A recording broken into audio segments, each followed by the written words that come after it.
Hello student, आज हम पढ़ेंगे क्लास 12 फिजिक्स चैप्टर फर्स्ट का topic application of Gauss theorem. इसमें हम आज इसका थर्ड एप्लीकेशन पढ़ने जा रहे हैं, जो कि है गॉस थ्योरम की हेल्प से इलेक्ट्रिक फील्ड इंटेंसिटी निकालना। किसके लिए? एक थिन स्फेरिकल सेल के लिए। ठीक है, तो हमने क्या किया है कि एक आर रेडियस की, कैपिटल आर रेडियस की एक हमने स्फेरिकल सेल ले ली है, और ये कैसी है? बिल्कुल पतली है, थिन है। ठीक है, अब हमें क्या करना है, एक बार इसके इनसाइड में और एक बार इसके आउटसाइड में, दोनों जगह हमें क्या निकालना है? इलेक्ट्रिक फील्ड इंटेंसिटी निकालनी है। ठीक है, और इसमें किसकी हेल्प से निकालेंगे हम? गॉस थ्योरम की हेल्प से। ठीक है, तो पहले हम क्या मान लेते हैं कि हम ये मान लेते हैं कि इस सेल के सेंटर, इसकी रेडियस तो आपको मालूम है कितनी है, कैपिटल आर। इससे हमने कह दिया कि स्मॉल आर डिस्टेंस पर एक पॉइंट है जिस पे हमें निकालनी है इलेक्ट्रिक फील्ड इंटेंसिटी। तो अब हम क्या करते हैं कि इसके चारों तरफ एक स्मॉल आर रेडियस का एक नया स्फीयर और ड्रॉ कर लेंगे। ये जो नया स्फीयर है स्मॉल आर रेडियस वाला, वो वर्क करेगा किसकी तरह? गॉसियन सरफेस की तरह। तो पहले हम निकाल लेते हैं आउटसाइड द सेल। तो हम कहते हैं कि ये जो हमारी जो सेल है उसके सेंटर से स्मॉल आर डिस्टेंस पर एक कोई पॉइंट है जो इस सेल के कैसे है? बाहर है, और उस पे हमें निकालना है, क्या निकालनी है? Electric field intensity. तो अब हम शुरू करते हैं। ठीक है, तो हमने क्या कर लिया, कंसीडर कर लिया कि स्मॉल आर रेडियस वाला एक हमारा ये हो गया। ठीक है, गॉसियन सरफेस। तो पहले हम निकालते हैं कि बाय गॉस लॉ। तो गॉस लॉ क्या बता रहा था कि किसी भी, ठीक है, किसी भी क्लोज सरफेस से जो संबंधित इलेक्ट्रिक फ्लक्स है वो उसके अंदर मौजूद चार्ज का 1/ε0 टाइम्स होता है। मीन्स इलेक्ट्रिक फ्लक्स φ = Q/ε0 होता है। तो हमने यही लगा दिया है। तो हमने, और लेकिन हमने पहले पढ़ी थी इलेक्ट्रिक फ्लक्स की डेफिनेशन, तो उसमें surface integral E vector dot होता था ds। ठीक है, तो हमने गॉस लॉ लगा दिया।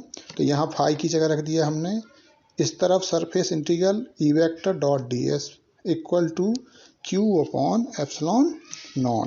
ठीक है, अब फिगर की तरफ देख लेते हैं। अब हम इसको पहले इसका वेक्टर खत्म कर देते, तो E ds cos थीटा होता। अब हम फिगर देखते हैं। तो जब हम आउटसाइड द सेल निकालना है तो ध्यान देना, देखिए ये हमने कह दिया इतनी डिस्टेंस, हम कह रहे हैं स्मॉल आर है, और यहाँ हमने कह दिया छोटा सा, क्या है हमारा?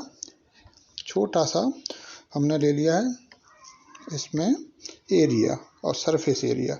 तो अब यहाँ इस सरफेस एरिया का ds वेक्टर इसी डायरेक्शन में, और इसी तरफ है इलेक्ट्रिक फील्ड इंटेंसिटी। दोनों एक ही लाइन में हैं, एक दूसरे के पैरेलल हैं, तो इनके बीच का जो एंगल होगा वो होगा 0। तो यहाँ हमें मिल जाएगा E ds cos 0 equal to Q/ε0। अब cos 0 की वैल्यू आपको मालूम ही है कितनी होती है? cos 0 की वैल्यू होती है 1। तो यहाँ बचेगा सरफेस इंटीग्रल E ds अकेला। तो E कांस्टेंट रहेगा, किसके लिए? ds के सापेक्ष इंटीग्रेशन हो रहा है, तो E बाहर, अंदर क्या बचेगा? Surface integral ds equal to Q/ε0। अब सरफेस इंटीग्रल किसका? ds का। तो लास्ट ईयर हमने फार्मूला पढ़ा था, उसके अकॉर्डिंग ही हम कर ले रहे हैं। फार्मूला क्या था हमारे पास? हमारे पास फार्मूला क्या था कि integration of 1 into x equal to होता था 1 into d x equal to x. ऐसे यहाँ हो जाएगा 1 into d s equal to s, और यहाँ जो एस है ये कहलाएगा total surface area of spherical shell या स्फेयर। तो वो होता है, इसका फार्मूला है total surface area of sphere का 4πr²। ठीक है, तो 4πr² रख दिया हमने एस की जगह, और इक्वल टू हो जाएगा Q/ε0। अब नेक्स्ट स्टेप में इस 4π² को कहाँ भेज दो आप? नीचे। तो ये बन जाएगा E = आपका 1/4πε0 Q अपॉन आर स्क्वायर। ठीक है, ये E equal to 1/4πε0 Q upon R square. तो ये ही मिल जाएगा ये आपको electric field intensity due to a thin spherical shell. अभी लेकिन किस कंडीशन में ली हमने, outside the shell. Outside the shell का मीनिंग है जो इस डिस्टेंस स्मॉल आर है वो किसकी, इसकी रेडियस से, स्मॉल आर जो है इसकी रेडियस कितनी है, किसकी, स्फेरिकल सेल की, कैपिटल आर उससे बड़ी। तो ये हो गया formula E equal to 1/4πε0 Q upon R की पावर आर स्क्वायर। अब हम दूसरी कंडीशन निकालते हैं inside the shell. Inside the shell का मीनिंग है कि जो डिस्टेंस आर होगी, छोटी स्मॉल आर, वो इसकी रेडियस कैपिटल आर से छोटी होगी। तो इस कंडीशन में निकालते हैं। पर किसी भी जो कंडक्टर है उस कंडक्टर के अंदर जो चार्ज है, अंदर उसकी कितना होगा चार्ज, 0। उसकी सरफेस पे तो रहेगा लेकिन उसके अंदर जो चार्ज है वो रहेगा 0। तो यहाँ Q इनसाइड द सेल होगा 0।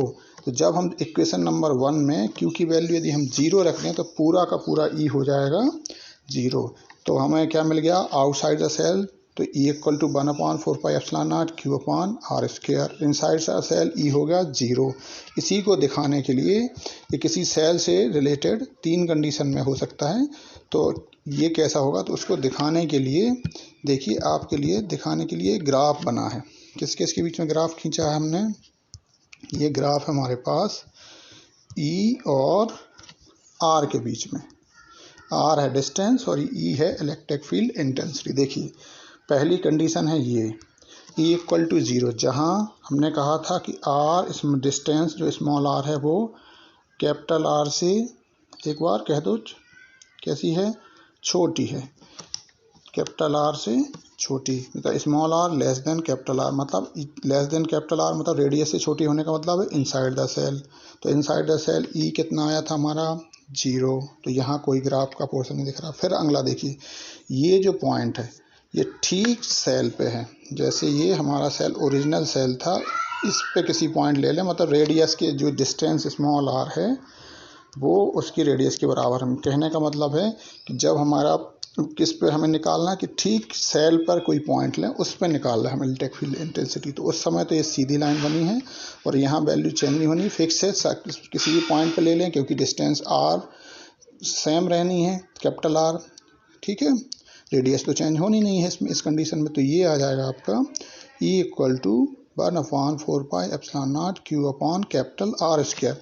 अब तीसरा, आउटसाइड द सेल जब हमने निकाला है तो आउटसाइड द सेल के लिए हमारा फार्मूला देखिए।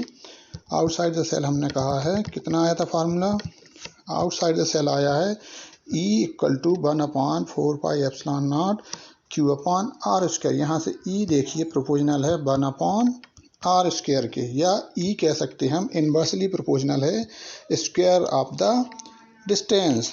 तो जब इन्वर्सली प्रोपोर्शनल है, मीनिंग है इन्वर्सली का मतलब क्या है, एक जैसे जैसे डिस्टेंस r बढ़ेगी E की वैल्यू घटेगी। तो देखिए ये ग्राफ कैसा बन रहा है, r बढ़ रही है और E घट रही है।